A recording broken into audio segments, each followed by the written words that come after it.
네, 여러분 안녕하세요. 갓지은 말씀 한 끼 큐티 나눔 시간입니다.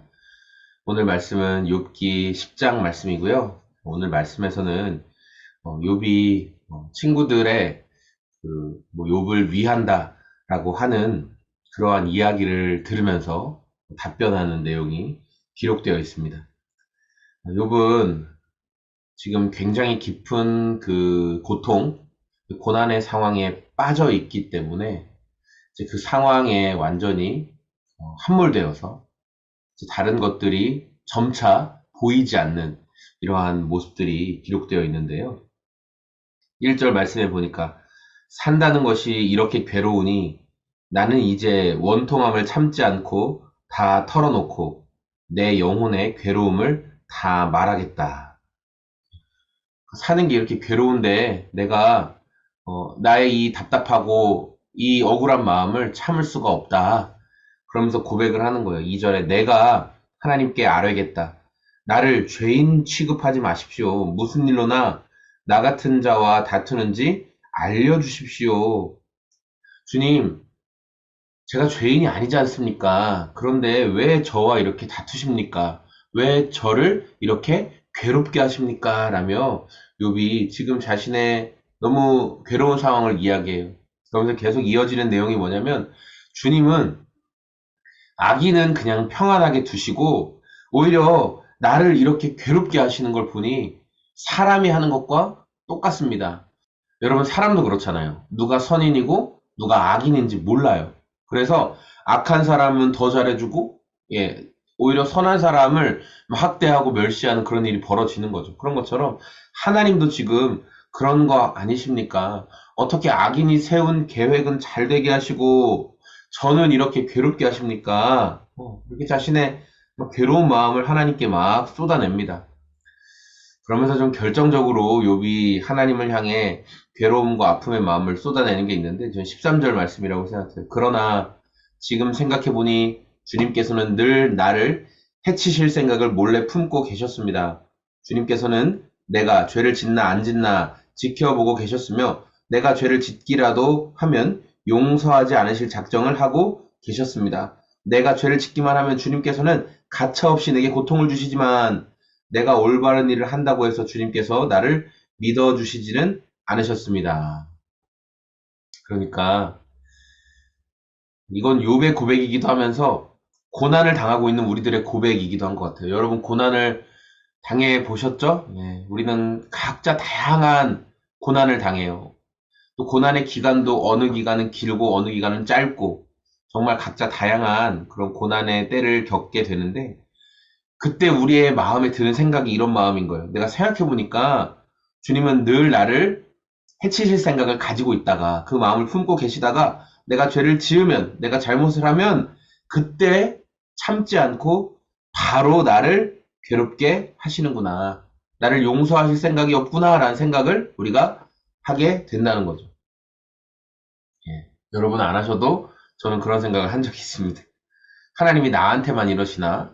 어떻게 하나님 나한테 이렇게 하실까?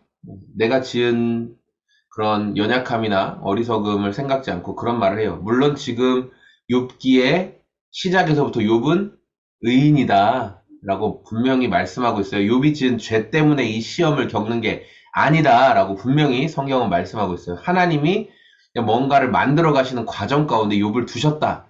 그냥 우리가 이 관점으로 봐야 되는 건 맞아요.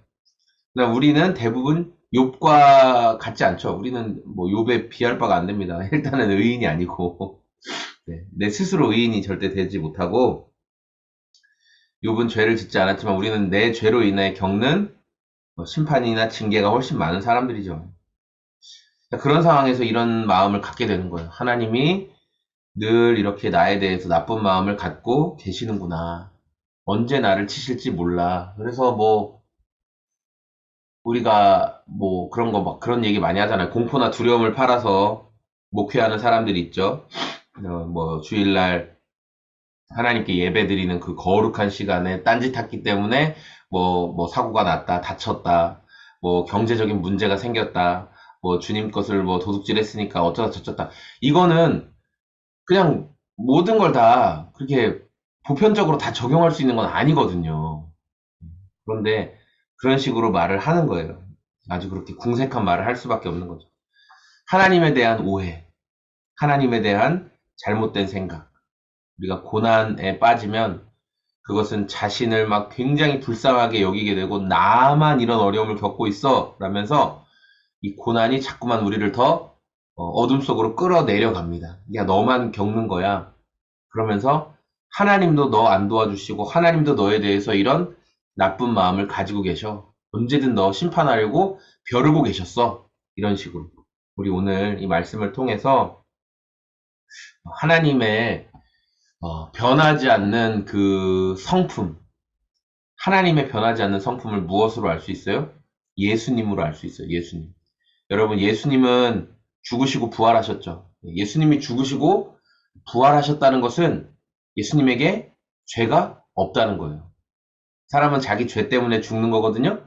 죄가 있는 사람은 다시 부활할 수가 없어요. 그러나 하나님이 예수님을 다시 살리신 이유는 예수님이 죽음에 묶여 있으실 이유가 하나도 없기 때문에. 그런데 성경이 말하는 죄는 우리가 하는 행동, 우리가 어떤 액션을 취하는 것, 그것만 죄라고 하셨어요? 생각도 죄라고 말씀하셨어요. 생각으로 범죄하면 이미 살인한 자예요.